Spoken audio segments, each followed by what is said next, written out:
Bonjour à tous, bienvenue sur la chaîne Cult & Click. On est là aujourd'hui pour vous faire une critique d'un film, j'ai envie de dire poétique, hongrois, petit budget, Transformers The Last Night, cinquième épisode des aventures de Bumblebee et de Optimus Prime, toujours dirigé par le très délicat Michael Bay. Michel B en français. Le film est sorti très récemment en France puisqu'il est sorti fin juin. Alors j'ai plus la date précise, tu l'as toi, le 27, 28, enfin on s'en fout. Petite anecdote box-office pour commencer, le film a signé le moins bon démarrage de toute l'histoire de la saga Transformers aux États-Unis. Il a fait deux fois moins bien, par exemple, que je crois le 3 qui avait fait plus de 100 millions au démarrage, tout comme le 4. Donc après le succès du 4 qui avait été milliardaire, on pensait que le 5 allait suivre cette voie et c'est plutôt pas le cas. Et d'ailleurs, il est fort possible qu'on ait une petite vidéo dossier sur les échecs des grandes franchises relancées cette année. On va donc vous donner notre avis sur ce Transformers 5 qu'on a vu tous les deux. On va le faire point par point et on va commencer d'abord par un avis global, très rapide, sur qu'est-ce qu'on a pensé du film. Qu'est-ce que tu as pensé du film, Big Big, globalement? Alors que c'est un film sympathique, c'est un film très généreux. On sent qu'ils ont voulu en mettre énormément pour développer la franchise, parce que ce que tu n'as pas dit, mais c'est que c'est censé être le premier épisode kick-off de une nouvelle logique qui va être de un Transformers tous les 2-3 ans et avec des spin-offs entre les deux. Donc ils doivent mettre énormément de nouveaux éléments pour justifier cela. Donc un film assez généreux, mais clairement pas un bon film. Sur bien des aspects, la réalisation pêche. Elle n'est pas au niveau de Michael Bay, du Michael Bay habituel. Et ce que je disais surtout sur Twitter, eh bien, en fait, on a l'impression que c'est Serge le Mito qui vous raconte une histoire. C'est-à-dire que c'est 8 heures de film résumé en moins de en 2h29. Donc, toutes les 2 secondes, toutes les 3 minutes, il se passe une scène d'action. Il y a deux personnes qui parlent, ils sont en toute intimité. Puis d'un seul coup, il y en a un autre qui va se lever, qui va mettre un punch. On ne sait pas vraiment pourquoi. Ensuite, ils vont partir, ils vont prendre un sous-marin. Et ensuite, dans le sous-marin, ils vont aller pêcher du saumon. Pendant ce temps-là, il y a N'exagère pas. le Premier ministre anglais qui est là et qui parle avec Anthony Hopkins. Ensuite, on retourne dans le sous-marin, mais là, on arrive sur un vaisseau spatial. Bref, le film n'arrête jamais et on a notre petite jauge d'endurance qui, petit à petit, se consomme. Et vraiment, le film, on se dit, putain, ils en mettent. Et on a notre jauge d'endurance qui diminue. Et vraiment, au bout de ces 2h29, j'ai été épuisé. Mais épuisé de tout ce rythme. Enfin, c'était... Donc voilà, donc un film où si vous êtes fan de la série Transformers ou si vous êtes un enfant, si vous amenez vos enfants voir le film, je pense que le film plaira et vraiment répondra à toutes vos attentes. Si par exemple vous aimez bien les montages extrêmement cut comme les Fast and Furious, je pense que c'est un film qui vous plaira énormément. Si vous n'êtes pas forcément fan de ça, vous aimez bien juste les bons films, globalement, un film quand il est bien, là le montage est excessif, les trous de scénario sont un peu violents, le jeu d'acteur est assez en dents de scie. Donc voilà, donc un film vraiment généreux c'est celui qui est l'élève de la classe qui a le plus envie de faire des trucs, qui va tirer comme ça la robe de la maîtresse en disant maîtresse, regardez et tout, j'ai fait les super dessins, maîtresse, regardez, c'est machin qui a jeté le pot de vase, il faut le punir, maîtresse, etc. Et à un moment, en fait, il est super sympa, mais il a consommé toute votre dose d'endurance et donc vous en avez marre. Alors, mon avis. Il y a un truc que je reprochais aux deux premiers Transformers, c'était que j'en avais rien à faire. Ils avaient beau me raconter toute l'histoire de Sam Witwicky et de Megan Fox, j'en avais alors rien à péter. Et du coup, j'étais passé à côté. Le 3, c'est un petit peu la même, sauf qu'ils ont ajouté des scènes qui m'ont impressionné. On parle du 5. Oui, mais attends, justement, j'en viens. D'accord. Le 4, c'est exactement pareil, c'est-à-dire qu'on a des scènes très... on a à partir de Pékin, c'est la folie, pour ceux qui s'en rappellent, au niveau de l'action, hein. Et par contre, il y avait un truc qui était du 3 et du 4, Donc les 2 premiers m'ont pas intéressé, les 3 et le 4 m'ont épuisé, ce que tu dis. La jauge d'endurance a puisé dans mes réserves, etc. À la fin, j'en pouvais plus, rien que suivre l'intrigue me cassait les pieds, je savais plus pourquoi ils étaient là, avec qui, etc. Mais qui est ce robot? Tiens, pourquoi est-ce qu'il parle lui, etc. Ça me saoulait. C'est un Le film, 5, juste, on me permet de préciser, c'est un film, si vous le regardez avec les fameux capteurs cardio là, qui stimulent vos biceps, vraiment, vous avez l'impression de faire 3 heures de sport après. Hein. Vous Ouais. avez au moins perdu un steak en termes de calories. Hein. et le 5, bah justement, je l'ai trouvé moins bordélique que les autres. Je l'ai trouvé paradoxalement moins spectaculaire, alors que comme tu dis, en effet, il est généreux, et moins éreintant. Alors est-ce que c'est parce que je l'ai vu dans un... bon, il y a peut-être 1 ou 2 moments où je me suis un petit peu assoupi quelques secondes quand même. Je profitais de quelques scènes pas très intéressantes pour terminer ma nuit. Mais globalement, le film m'a moins éreinté que le 3 et le 4. Ceci dit, je l'ai trouvé, comme je le disais, moins spectaculaire. Alors, c'est pas le plus mauvais des Transformers. C'est un Transformers qui est sympathique. Mais comme tu le disais très bien, c'est pas un grand film. Il y a, au niveau du casting, pour moi, c'est le meilleur casting de toute la franchise, et de loin. Mais ça reste, si tu le compares à des gros castings de bons films, ça fait quand même un peu pitié. L'histoire, ben, dans les faits, Michael Bay, bon, les scénaristes se sont pas foulés. Michael Bay à la réalisation, je suis d'accord avec toi, il s'est pas non plus foulé sur certains plans. Et alors, Moi, je pense qu'il a essayé de trop en faire. Il a essayé ouais. de overachieved. Il a essayé de faire ce qu'il pensait que Michael Bay aurait fait Ouais. s'il avait été très bon. Ouais. Et Bah, du coup, au final, disais en off il s'est qu'en paumé. fait, il se parodiait lui-même, Mm. ce qui est juste. Et alors, il y a un truc qui est génial, c'est que Michael Bay, on sent que c'est un mec qui vit avec son temps. Et il regarde notamment beaucoup la télévision. Et par exemple, il a regardé Game of Thrones. Et dans Game of Thrones, il y a 3 dragons. Bam, 3 dragons dans Transformers 5. Ça, c'est- Michael Bay, Non, Bay, je non. suis pas d'accord. Bah, moi, je trouve. C'est vrai qu'il n'y a Attends, pas laisse-moi d'autres dragons ailleurs dans d'autres œuvres. finir. Il y a 3 artistiques. dragons, etc. Et que, Non, mais et que dans l'histoire de non, Transformers, mais attends, laisse-moi finir. Le truc que j'ai eu l'impression là avec ce Transformers 5, c'est que Michael Bay est allé puiser des idées qu'il a vues à droite à gauche et il s'est dit je vais le faire en mieux. Et donc le dragon de Transformers 5, on voit dans la bande-annonce, donc c'est pas un spoil, il est plus gros que Drogon, il est plus gros que Viserion, etc. Oui, d'accord, mais est-ce qu'il apporte quelque chose? Là est toute la question. Et puis, alors il y a le truc quand même de la petite héroïne, là, Isabella. Elle a un petit robot. C'est incroyable à quel point c'est Ray et Bébé 8. Enfin, moi j'ai vu le truc, je me suis dit, ah oui, quand même. alors, Mais après, pour ça le- rajoute un nouveau petit robot, un pour petit le truc coup, sympa. c'est pareil, etc. Bébé 8. Mais par contre, c'est clairement Wally. Il a le même Ah oui, Wall-E aussi, animation oui, non, bien sûr. faciès où il joue Il y a avec le plusieurs visage, inspirations. etc. Mais moi, la relation, je veux dire, fille-robot, j'ai vu Ray Bébé 8. Et il y a plein de trucs comme ça. Donc, globalement, pour passer 2h30 sympa, vous en prenez plein la tronche parce qu'il y a énormément de scènes d'action. Voilà, c'est un film qui est sympathique. Et alors, un truc aussi, mais qu'est-ce qu'ils sont malins. C'est-à-dire que comme tu disais, ils prévoient un film chaque année. Et en fait, ce Transformers 5 prépare la suite. Parce que Bumblebee, qui était extrêmement, j'ai envie de dire, effacé, c'était juste la bagnole de Witwicky. Il était sans voix, comme on dit. Voilà, il était sans voix. Ils lui ont rajouté des trucs sortis de nulle part, genre il explose, il se recompose, etc. Ça, on le voit dans la bande-annonce, je l'avais vu avant, donc c'est pas un spoil non plus. En fait, pourquoi on se dit, mais c'est vachement bien, c'est très humaniste de leur part de développer Bumblebee. Bah non, en fait, c'est juste qu'il y a un énorme spin-off qui est prévu sur Bumblebee.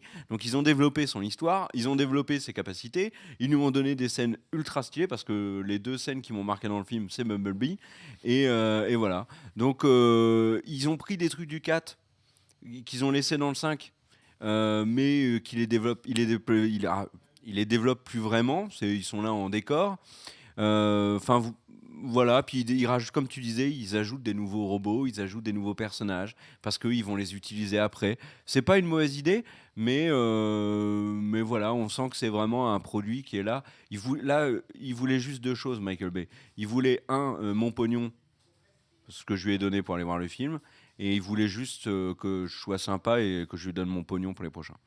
Donc voilà mon avis. On rentre plus au détail et est-ce qu'on commencerait pas par le scénario par exemple? Non, le casting, tiens, commençons par le casting. Qu'est-ce que tu as pensé du casting? Toi, tu l'as un peu défoncé là dans ton avis rapide. Bah, le casting, il est sympatoche. C'est un casting de film d'été. Le truc, c'est qu'on a quoi? On a Josh Duhamel, Bon, Ah ouais, alors lui, par contre, c'est voilà. toujours aussi usé. Mark Wahlberg, qui au final est plutôt bien avec Ouais. le peu de rôle qu'il a. Ouais. Il est plutôt bien. J'ai trouvé sympa. Après, il lui arrive des trucs dans le film, tu te dis, waouh, c'est tellement pas crédible. On en parlera dans la petite partie spoil de fin de vidéo.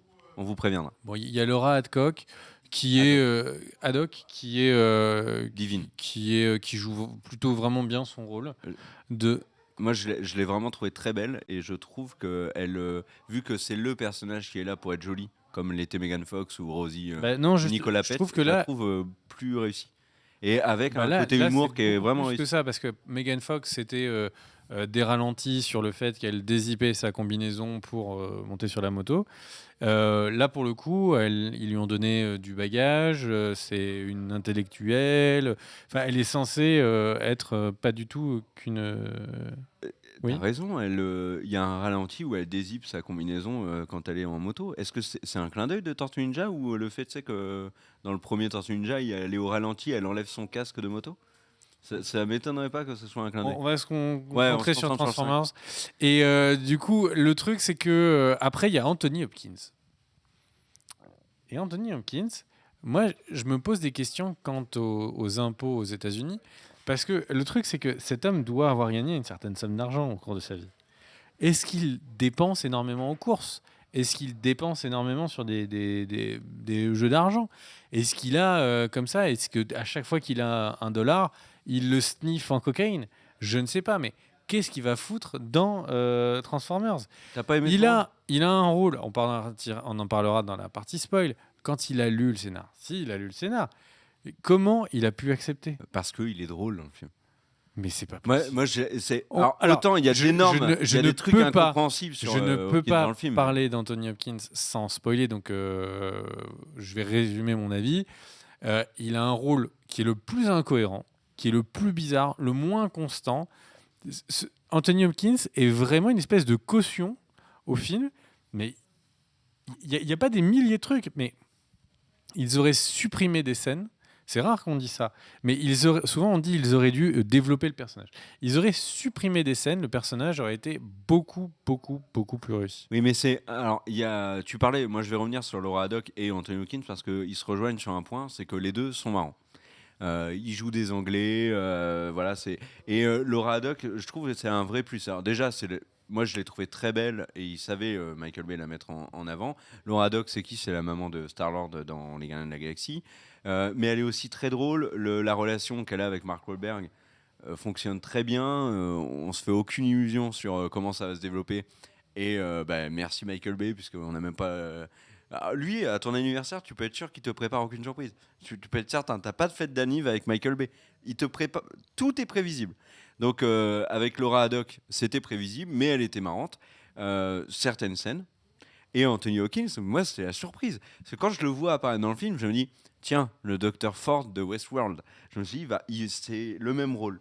Et en fait, pas du tout. Hopkins, alors, ok, je suis d'accord avec toi, il y a d'énormes incohérences. Et s'ils avaient pu cut toutes les dernières scènes d'Hopkins, j'aurais été d'accord à 100%. Mais là, rien. Hopkins, il joue un espèce de lord anglais extrêmement puissant qui sait apparemment tout, y compris rentrer dans les endroits les plus improbables. Je parle pas de sa vie sexuelle. Et à côté de ça, en fait, c'est. J'ai envie de dire, je vais comparer ça à une personne qui vient juste de décéder aujourd'hui où on enregistre ces vidéos, donc Louis Nicolin, le président de Montpellier, qui était très cru. Hopkins, dans le film, il est très cru. Il va dire des gros mots, il va dire. Enfin, il est très cru, et moi, ça m'a fait marrer de voir Hopkins, Dr. Ford, Dr. Ford, aussi cru. Tu vois, j'ai imaginé le même truc dans Westworld. Et au final, Hopkins, c'est une des bonnes surprises du film. Mais je trouve vraiment que ce casting est globalement réussi. En dehors de deux personnages. Alors, Josh Duhamel, ok, c'est la caution beau gosse depuis le premier, parce que dans le premier, ils avaient pris Shia LaBeouf, qui était là en mode l'ado rigolo, mais il fallait un beau gosse, c'était Josh Duhamel. Là, maintenant, Josh Duhamel a jamais servi. C'était pas la peine de le faire revenir dans la saga. Il était pas dans le 4. C'était pas la peine. Et en fait, je vais tout de suite parler d'un truc que je voulais dire. Ah si, c'est la peine. Oui, mais en fait, le truc, Mais c'est on en parlera sur la version spoil. Mais moi, comme Michael Bay a dit que c'était son dernier, j'ai vraiment l'impression que ce film, c'est son jubilé. Toi, tu crois pas que c'est son dernier, mais moi, il y a des signes qui me prouvent. je pense que c'est pas la première fois qu'il a dit que c'était Oui, son oui, dernier non, je suis Transformers. d'accord avec toi. Mais là, dans Transformers 5, il a fait revenir des personnages qui étaient, qui ont marqué les Transformers de Michael Bay. Et- Josh Duhamel, et je John pense Turturro et même- Shia LaBeouf. et je Shia pen- LaBeouf, on voit qu'une photo de lui, hein, mais Et je pense même que je peux donner l'info parce qu'il l'a donné publiquement, qu'il a fait construire une pièce entière de son appartement pour qu'il soit en connexion en réseau pour pouvoir monter des films avec le studio qui fait Transformers, ah qu'il y oui, a plusieurs pièces de monteurs qui lui Hmm. dérushent les trucs au fur et à mesure. qui soit encore sur Transformers, d'accord, mais pas le réaliser. Et j'ai l'impression que c'était son jubilé. Donc Josh Duhamel n'était pas très utile. John Turturro, qui était quand même un des personnages les plus importants des 3 premiers Transformers, il n'était pas dans le 4. Là, il a un rôle, mais complètement anecdotique. J'ai pas compris, quoi. Je me suis dit, mais attendez, c'est John Turturro, qui était quand même important, qui a fait The Night Of, qui l'a relancé aux yeux de la critique et du public qui s'y connaît un petit peu. C'était un plaisir de revoir John Turturro. Là, que dalle. Le pire, c'est Stanley Tucci, qui était un des acteurs du 4, un des plus importants, c'est le chauve. Qui était le patron de la boîte des méchants, enfin pas des, enfin bref, Stanley Tucci, c'est un des premiers noms au générique. C'est-à-dire, je regarde à la fin, et moi j'ai percuté, je me suis dit, mais il n'y a pas Stanley Tucci dans ce film. Mais si, il joue Merlin, 3 minutes dans le film, il est méconnaissable, et il est dans les premiers noms. Enfin, il y a des trucs dans le casting qui m'ont scié. Et alors le pire, c'est l'acteur qui s'appelle Gérard Carmichael, donc qui est alors là je suis désolé de le dire, mais pour le coup c'est le noir de service du film. Vu qu'il n'y a plus Tyrese Gibson, il fallait... C'est terrible à dire ça, mais à Hollywood, il faut toujours, dans ce genre de production, il faut toujours une personne de couleur. Là, ils ont choisi Gérard Carmichael, qui n'a aucun sens. C'est Qu'est-ce que lamentable d'avoir fait ça. Qu'est-ce que t'en sais que Optimus Prime est pas quelqu'un de couleur chez les Autobots? Non, mais tu vois, Tyrese Gibson, par exemple, de Fast and Furious, a apporté quelque chose dans les premiers. D'ailleurs, il est dans le 4 aussi. Il apporte quelque chose. Enfin, moi je déplore, mais toujours, c'est cette idée qu'il faut une personne de couleur dans le film. Donc, bah, à la limite, bah, si on ne lui a pas écrit de truc, on lui donne le pire rôle du film. Et là, ce pauvre Gérard Carmichael, c'est exactement ce qu'il a. Son rôle est ridicule du début à la fin, pas développé. On ne sait pas où il est, on ne sait pas où il va, on ne sait pas ce qu'il est devenu. Enfin, on s'en fout complètement. Si c'est pour faire ça, sérieusement, autant rien faire, hein. Enfin bref, mais par contre, le quatuor du film, Wahlberg, Haddock, Hopkins et puis Isabella Moner, ça fonctionne. Et s'ils veulent garder ce petit lot-là dans les suivants, j'ai envie de dire pourquoi pas, même si Mark Wahlberg a dit que pour lui c'était fini. J'y crois pas non plus des masses, en ayant vu le 5. Est-ce qu'on passe à autre chose, genre par exemple la mise en scène? Alors moi je voulais effectivement parler de la mise en scène. Bon, Transformers, dans le petit milieu du cinéma, des techniciens, est souvent considéré comme un film qu'il faut voir, un peu comme l'a été le premier Blade. Star Trek. On va parler C'était de des films qu'il fallait, qu'il faut vraiment voir parce que ce sont des films d'excellence technique. Ce sont des films où le travail du son, tout le sound design, a rarement été aussi aiguisé, aussi travaillé. Le travail vraiment sur les effets spéciaux, sur les trucages est exceptionnel. Il y avait une espèce d'excellence technique constante. Et là où on voyait, et ça c'est quelque chose qui montre que la production a été à un niveau de détail et un niveau de travail qui vraiment tient de l'exception, comme je disais, c'est qu'en fait, si vous regardez les premiers Transformers, regardez les complémentaires de couleurs. Partout où il y a du orange, il y a du bleu. Partout où il y a du vert, il y a du magenta. Et en fait, le truc, c'est que parfois, c'est dans la scène, tous les visages sont méga orange, super poussés, etc. Toutes les poses sont méga orange, super poussées. Par contre, dans le plan, derrière nous, au fin fond de l'amphi, il y a un mec avec un t-shirt bleu qui va permettre d'égaliser les couleurs. C'est des trucs c'est des règles de complémentaires de couleurs qui travaillent justement sur ce qui plaît à l'œil, etc. Et le truc, c'est que au final, rares ont été les films qui ont été du niveau Transformers, plan à plan, sur tous les éléments, que ce soit décor, trucage, réalisation, où on avait une vraie cohérence et une vraie création et direction esthétique à ce point-là bossé sur ce genre de points techniques. il y a des directions esthétiques et des directions artistiques qui sont bien plus belles que Transformers. Mon point n'est pas là. Mon point est que c'est peut-être une de celles qui a eu le plus de précision technique. Et donc, pour en venir à ça, Michael Bay a toujours été un réalisateur qui savait faire des films, on va dire tonitruants, où ça pète dans tous les sens. Mais encore une fois, il savait le faire avec un sens du rythme très ciselé. Michael Bay, c'est avant tout le sens de l'ellipse. C'est-à-dire que Kerr et moi, on va se chercher un pain au chocolat. Et ben, on dit chocolatine. On dit Kerr et moi, allons chercher. Donc là, on a 2 phrases. On commence à amorcer le mouvement et boum, on est directement avec le pain au chocolat en train de le manger. Et le truc, c'est que Michael Bay, si vous allez voir le film, vous ferez attention. C'est chaque petit moment inintéressant d'un mouvement et à chaque fois éludé. À chaque fois que quelqu'un va se lever, on va avoir les amorces de mouvement et on va avoir directement la fin du mouvement. Et donc, c'est un moyen pour lui de gagner du temps dans la réalisation, de faire qu'on ne se fasse jamais chier, de toujours aller plus vite. Et le truc, c'est que vraiment, Michael Bay a toujours été un maître de... Tu crois qu'il est pas mal dans sa vie sexuelle? Vas-y, enchaîne. Et le truc, c'est qu'au final, là, ce qui me dérange, c'est que c'est pas ça. C'est-à-dire que là, ce qui me dérange, c'est que le département artistique, sur notamment, par exemple, pour prendre des exemples du trailer, le département artistique sur cette scène de combat dans l'Angleterre médiévale, au final, on a l'impression que c'est Thor Ragnarok où il y a des espèces de mecs qui sont tous méga fat et qui font. On est vraiment, on est à deux doigts. On est à 2 doigts d'être dans Les Visiteurs avec des explosions derrière. Ouais, ça fait penser à la scène de Gladiator. Et le truc, non, Gladiator, c'est quand même vachement. Non, c'est la scène. Penser. Voilà, exactement. Ça fait penser à la scène de Gladiator, mais fait par le réalisateur des Visiteurs. Et le truc, c'est que la vision de l'apocalypse. Derrière, c'est juste, c'est incompréhensible. Alors, on peut imaginer que il y a une envie de Michael Bay de bien faire, de faire le maximum de ce que Michael Bay pense qu'il devrait faire, et au final, à force d'élucider, à force d'aller vite, du coup, il est obligé d'avoir un scénario de 8 heures pour un film de 2h29. Il est obligé, du coup, de rajouter des bribes d'action qui n'ont pas de sens. Comme je prenais un exemple tout à l'heure, des personnages qui discutent tranquillement, et d'un seul coup, il y en a un qui va mettre un nion à l'autre. Pourquoi, comment, on ne sait pas. Ils se relèvent, ils ont oublié, on a tous oublié. Mais c'est juste que ça permet comme ça de mettre un rythme faussé.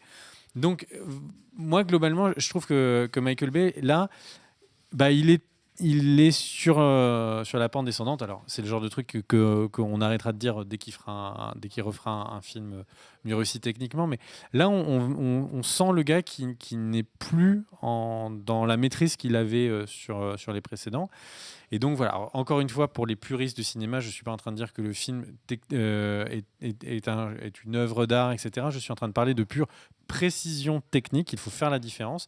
Et en ça, je pense que le film est malheureusement passe à côté de la technicité. Et pour prendre un exemple, encore une fois, de technicien, tous les effets pyrotechniques, là, dans celui-là, ont été particulièrement travaillés, et l'équipe technique de Transformers était notamment beaucoup en train de se féliciter que la pyrotechnie était faite sur place et que tout était filmé en caméra IMAX pour justement avoir un vrai travail sur la 3D. Pourquoi est-ce qu'il dit ça? C'est parce que souvent, en fait, comme les gens ont un peu moins d'argent, ont moins envie de perdre du temps sur ce genre de détails, ils vont tout simplement filmer vite fait la scène et ils vont rajouter toutes les particules, tous les éléments d'explosion en post-production. Et en fait, le truc, c'est que du coup, ça fait des explosions qui sont un peu plus réussies, un peu plus réalistes. Sauf qu'encore une fois, le problème, c'est qu'ils ont voulu faire trop. C'est-à-dire que du coup, les explosions, maintenant, là, c'est des feux d'artifice. Mais c'est vraiment un feu d'artifice comme on en voit au 14 juillet. Ouais. C'est plus des explosions. Donc, on pourrait imaginer...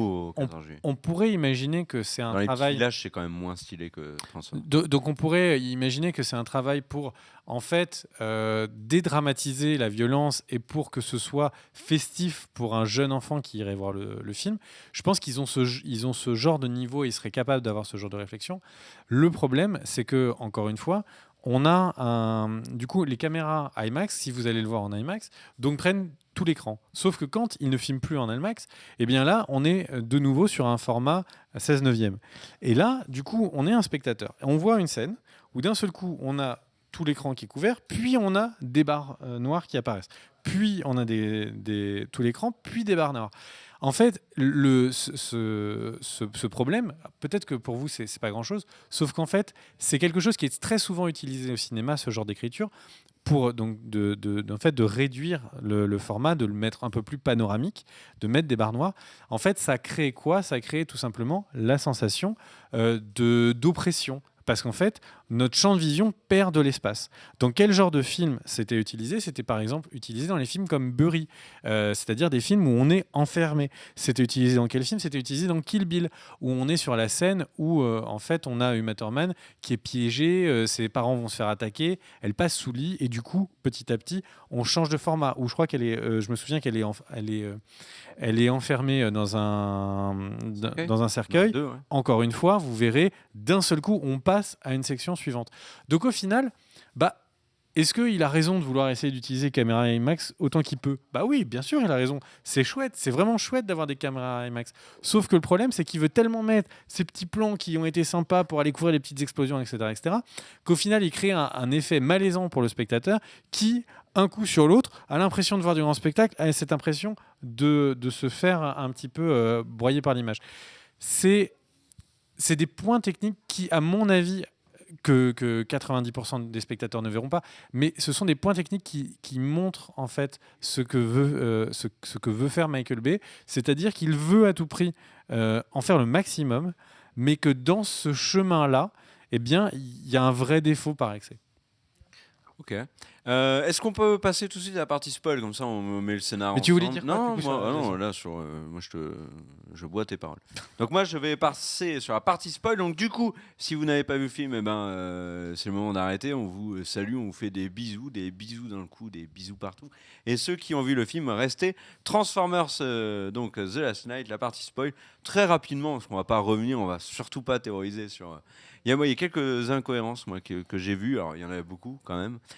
Mais celles qui me viennent en tête là tout de suite, par exemple, il y a un truc là dès le début. Donc je passe Arthur, etc., qui a zéro charisme. Donc je sais même pas pourquoi il y a des mecs qui le suivaient, parce que franchement, il a le charisme d'une planche à part, ou d'une porte Il a de prison. plus le charisme que du mec de World of Warcraft. Oh, tu rigoles, c'est traditionnel. Le roi de... Non, mais le roi. Ah, le Preacher. Ouais, mais maintenant c'est le Preacher. Donc maintenant il a du charisme. D'ailleurs, retour de la saison 2 de Preacher. Pouah, qu'est-ce qu'elle est bien. Qu'est-ce que je voulais dire? Mark Wahlberg, on le retrouve à Chicago. Il est là. Donc le mec, c'est celui qui protège les Autobots. Il est protégé par Bumblebee dans la scène. Ils n'arrivent pas à l'attraper. Alors que là, il faut 2 temps 3 mouvements, 2 coups de radar et l'homme s'est plié. On a attrapé Mark Wahlberg. Donc là, je me suis dit, ok. Mark Wahlberg, moi j'ai vu le 4 quand même. Là, il a un rôle j'ai l'impression que c'est plus le même mec en fait. T'as eu l'impression que c'était le même personnage? Là, j'ai eu l'impression qu'il était beaucoup plus cuss, plus coiffé de la même manière, plus fringué de la même manière, il se comporte pas de la même manière. Enfin, je me suis dit, mais qu'est-ce que c'est que ce mec? J'avais l'impression de voir Mel Gibson, c'est un mec un peu bourru, dans son coin, qui vit sa petite histoire, mais absolument plus le Mark Wahlberg du premier, quoi. Donc voilà, après, alors la nana retrouve Mark Wahlberg, je sais même pas comment. Et ils se retrouvent donc dans le Dakota du Sud, me semble-t-il. Et là, ils sont dans une ville qui est dévastée, où il n'y a plus une seule âme qui vive, où ils se cachent, avant de se cacher, là où il y a une baston d'ailleurs. Enfin, vous allez me dire, il y a des bastons dans tout le film. Mais pourquoi est-ce que cette ville est dévastée? Il ne s'est rien passé normalement pour qu'elle soit dévastée. C'est Chicago qui a été détruit dans le 3. C'est pas le Dakota du Sud. Ou alors peut-être qu'il y a eu une attaque, peut-être que Trump a pété un boulon et que du coup, voilà. Mais je ne sais pas. En tout cas, ça fait partie des petites incohérences. Autre truc, Jim Carter, donc, qui est le majordome. Donc pourquoi je l'appelle Jim Carter? Parce que c'est l'acteur Jim Carter qui a gagné des Emmy Awards, etc.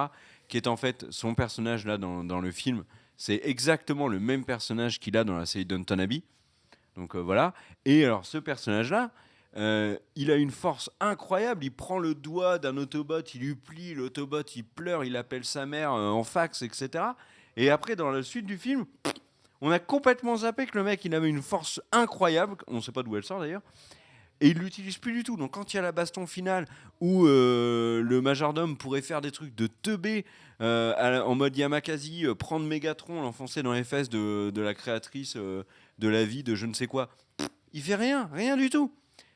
Et ça fait partie des très nombreuses trucs qui m'ont gêné, très nombreux trucs qui m'ont gêné dans le film. Puis alors, au niveau de l'intrigue, c'est ce que je te disais au téléphone, je te posais la question, mais à la fin, mais pourquoi Optimus Prime il dit Prime, il est temps pour nous de retourner sur notre planète. Moi, je restais, je lui dis ah bon, il s'en va encore? Mais pourquoi? Et vraiment, du coup, je dis à ma copine, mais pourquoi il s'en va? Je sais pas. Et en fait, c'est ça le truc de Transformers. C'est que ça pète dans tous les coins. Alors oui, il y a un fil conducteur que tu arrives à peu près dans le 5 à suivre, mais là, la conclusion m'a complètement échappé. Et dans les autres Transformers, c'est pareil. Il y a plein de moments dans le 4 ou dans le 3, surtout dans le 3, où je me suis dit, mais pourquoi ils sont là? Mais qu'est-ce qu'ils font? Qui c'est lui? Enfin, tout le temps, tu vois, c'est comme ça dans Transformers. Et là, dans le 5, c'était comme ça. Et puis alors après, juste le petit plaisir de... on a eu dans le 1, je suis Megatron. Et donc là, dans le 5, attention, innovation. Donc, je suis Nemesis Prime. Et après, je suis Optimus Prime. Ça t'arrive souvent, toi, de gueuler dans la rue, je suis Gregis Bigby.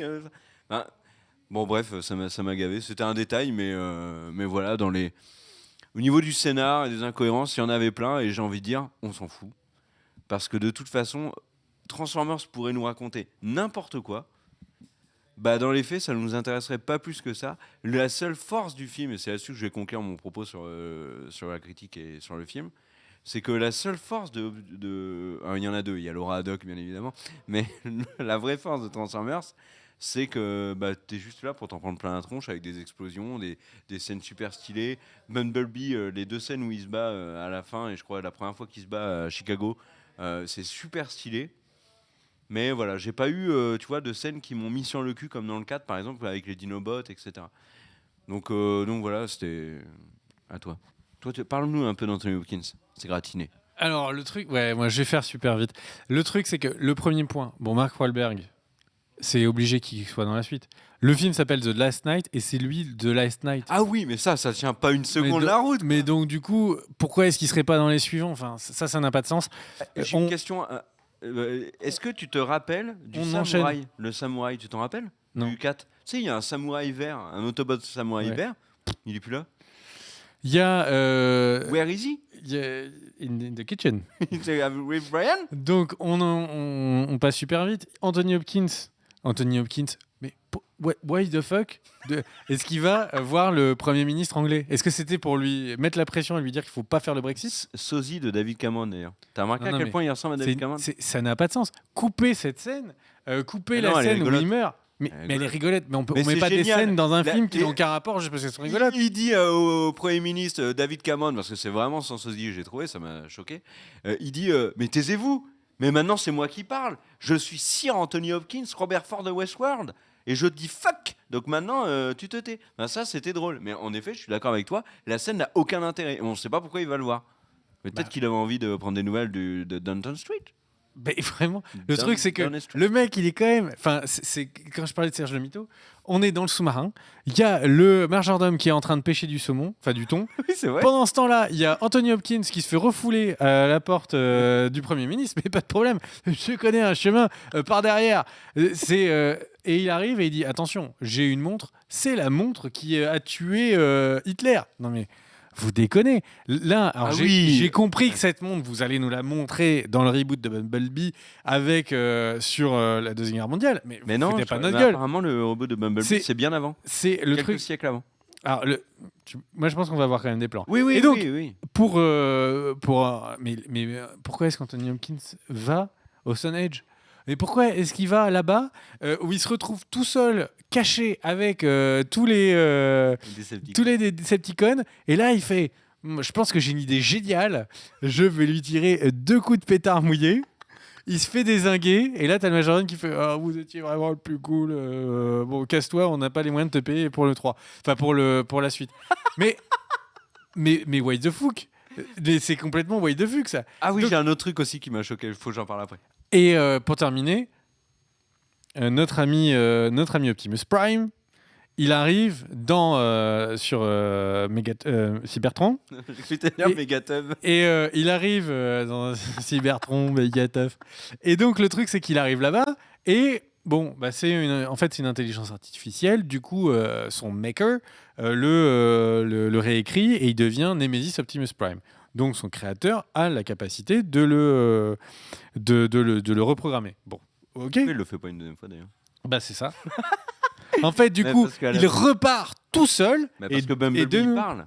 Si Bumblebee parle, et, tu vois, il redevient Nemesis Prime. Donc la créatrice le touche et lui fait tu es ma créature. Donc lui, il se relève, il fait je suis Nemesis Prime. Et là, Bumblebee, il dit oh, Optimus, c'est moi, Bumblebee. Et là, il reprend ses yeux bleus et il fait je suis Optimus Prime. Et là, c'est un cercle vertueux. Tu vois, ça dure pendant 45 minutes. Et toi, tu es dans la salle en train de péter un câble. Et à un moment donné, comme c'est la fête des Je suis, t'as Megatron qui arrive et qui fait je suis Megatron. Et puis Anthony Hopkins qui reprend vie, qui fait je suis Robert Ford. Enfin, et là, le film n'a plus aucun sens, comme l'ensemble de mes propos là. Alors, moi, il y a un truc que je voulais te demander, parce que du coup, j'ai pu le voir en avant-première, Oui. et c'est pour ça qu'on fait cette vidéo très longtemps avant la sortie du film. Donc, j'ai pu voir le film en avant-première, et le truc, c'est que, de mon point de vue, il y avait vraiment des parties du film qui n'étaient pas terminées quand je l'ai vu. Enfin, il y avait des éléments qui montraient que le film n'était pas entièrement Bah, finalisé. il y a une scène où on voit un mec qui clappe et qui fait couper. Et donc le truc, c'est que quand ils sont dans le sous-marin, là, enfin Ouais. enfin pas dans le sous-marin, le sous-marin arrive dans un vaisseau spatial Ouais. qui est en bas, etc. Et donc le truc, c'est que quand ils arrivent avec tous les chevaliers qui sont planqués et tout, à ce moment-là, en fait, les animations des Transformers ne sont plus du tout fluides. Il y a une vraie saccade, et ça, c'est le genre d'élément quand tu n'as pas terminé totalement le film. Les animations, tu les repeaufines, tu relisses un peu les mouvements, etc. Et toute cette scène dans le bateau, pour les gamers, c'est comme si on vous diffusait du 20 images par seconde sur un écran 60. Et le truc, c'est que Ça m'a pas marqué. toute cette scène vraiment était littéralement saccadée. Uniquement tout ce qui était importé en 3D, tous les acteurs et tout était fluide. Et je me suis dit, mais est-ce que c'est parce qu'on voit le film en avant-première et que la copie n'est pas finalisée, ou est-ce que c'est vraiment dans le film final? Non, bah, moi, ça m'a pas marqué. Mais là, tu parles des anciens, là, des Chevaliers de la Table Ronde. Euh, c'est incroyable. Il y a une scène, donc Optimus Prime et Nemesis. Il se bat contre les anciens et contre Bumblebee. Bumblebee parle. Les anciens le défoncent Prime, qui est redevenu Prime. Ils veulent le tuer. Je vais mourir. Adieu tout le monde. Tu sais pas pourquoi les anciens changent d'avis. Coucou, je suis Optimus Prime. Je reprends le pouvoir. On va faire la guerre. Et là, donc, t'as Optimus Prime qui fait Autobot à l'attaque. Et puis, et c'est tout le temps, mais c'est tout le temps comme ça. T'as raison, c'est vraiment Serge Mito. Et en off, tu me parlais Mais du c'est saumon, surtout- mais en fait, ça m'est revenu à l'esprit. Mais non, Je mais me suis attends. dit, mais le majordome est vraiment sorti chercher du saumon Attends. pour un rencard au Mais moment là où où l'autre. c'est vraiment Serge le Mito, c'est que Serge le Mito, quand il fait ses trucs, il te dit, et voilà, et donc là, il y a Rihanna qui est rentrée, etc. Mais à chaque fois, tu sais, il dit, ouais, et puis du coup, elle m'a dit, mais Serge, t'es vraiment excellent comme mec et tout. Et là, c'est pareil, Ouais. parce que Optimus Prime, il fait son speech et il dit, Autobot, allons à l'attaque. Et là, ils sont tous, ah ouais, mais putain, son discours, il est incroyable. Ouais, ouais. Ce mec, je Ouais. suis vrai. Ouais. Mais... Et juste avant, il voulait le tuer quand Mais même. c'est Optimus Prime qui raconte l'histoire. Alors, c'est Ouais. Optimus le mytho, tu vois. Ouais. C'est vraiment. J'ai trouvé que c'était incroyable comment on pouvait faire des parallèles avec Serge le mytho qui raconte Alors, l'histoire moi- et le film qu'on est en train de Moi, regarder. je veux parler d'un dernier truc qui est complètement what the fuck dans le film. C'est les Witwican. Donc les Witwican, c'est le groupe de ceux qui ont protégé le secret des Transformers depuis whatever année. C'est extraordinaire. Ils s'appellent les Witwican. Et le héros, Shia LaBeouf, s'appelle Witwiki. Et c'est un Witwican.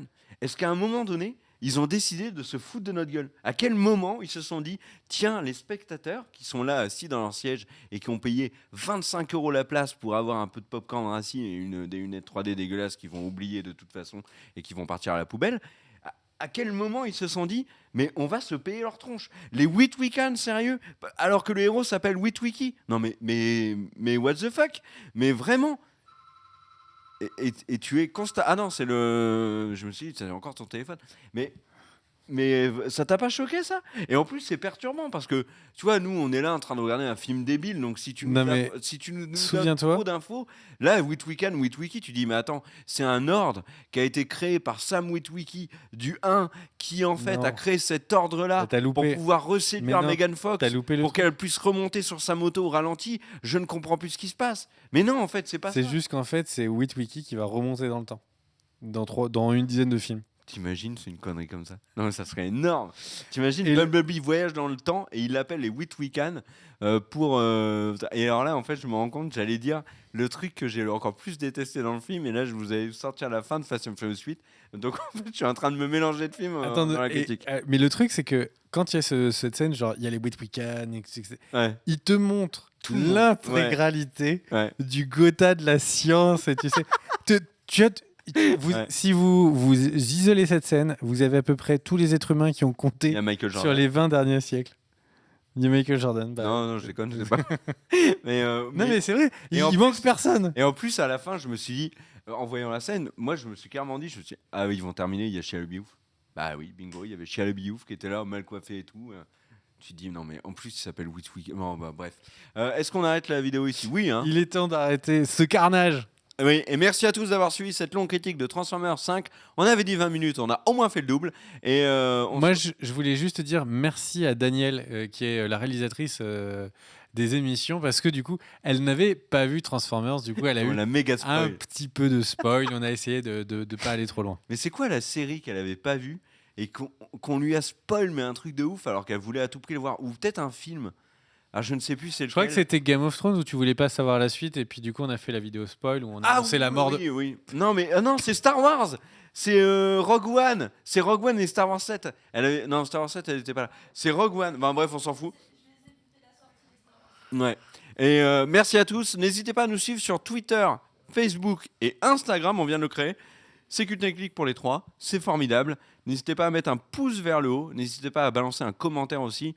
On essaye autant que fort se peut de répondre à tous les commentaires. On vous fait des coucous, des bisous dans le cou, des bisous partout. C'est le week-end, c'est le super week-end. C'est comme ça qu'on les aime. À toutes, ciao. Ouais, je trouvais ça bien de finir sur une petite chanson de Laurie. C'est le week-end. C'est le super week-end. C'est comme ça qu'on les aime. Et après, je n'ai jamais su la suite des paroles. Bref, à toutes, ciao.